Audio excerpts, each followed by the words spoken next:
అందరికీ నమస్కారం. ఏమండి, నా పేరు గోపాలయ్యంగార్, ద సింపుల్ ఎస్ట్రాలజర్. చాలా మంది ఏమండి మీ వీడియోలు చూస్తుంటాం, మీరు ఎంతో మందికి సంతానానికి ఎంతో ఐడియాలు ఇచ్చారండి. అమెరికా వాళ్ళకి సంతానం కలిగింది, ఇండియాలో ఎంతో మందికి కలిగింది, మీ ఇంట్లో పనిచేసే వీడియోగ్రాఫర్ కూడా కొడుకు పుట్టాడు, మరి మాకు సంతానం లేదని మాకు దారి చూపించండి అంటారండి. ఖచ్చితంగా చెప్తున్నా వినండి, పంచమ స్థానం, లగ్నం నుంచి పంచమ స్థానం కానీ శుద్ధిగా ఉంటే, కరెక్ట్గా ఉంటే ఖచ్చితంగా సంతానం కలుగుతుంది. కానీ మనం అమ్మాయికి అబ్బాయికి పెళ్లి చేసేటప్పుడు అష్టవర్గు అంటారు. ఆది నాడి కలిసిందా, నక్షత్రం కలిసిందా, దశ ఎన్నో చూస్తాం కదా. అవన్నీ ఉట్టి ఒక ఒక ఒక అదొక పద్ధతి.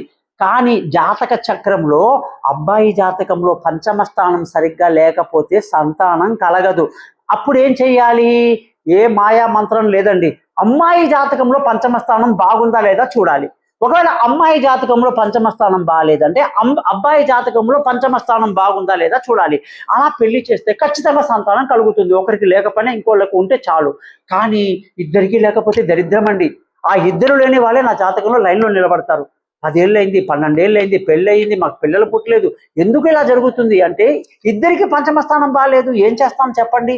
కాబట్టి వీటికి అన్నిటి కూడా జాతక చక్రంలో రాసి పెట్టి ఉందండి. తప్పకుండా సంతానం లేని వాళ్ళు నన్ను కాంటాక్ట్ చేయండి. మీ జాతకంలో ఏ దోషం, ఏ గ్రహం వల్ల మీకు ఏర్పడిందో చెప్తాను. దాన్ని పరిహారం చేయడం వల్ల 100% సంతానం కలుగుతుందని తెలియజేస్తూ, మీ పేరు, మీ ఫోన్ నెంబర్ ఇక్కడ రాయడం మర్చిపోకండి. మీ గోపాలయ్య గారు.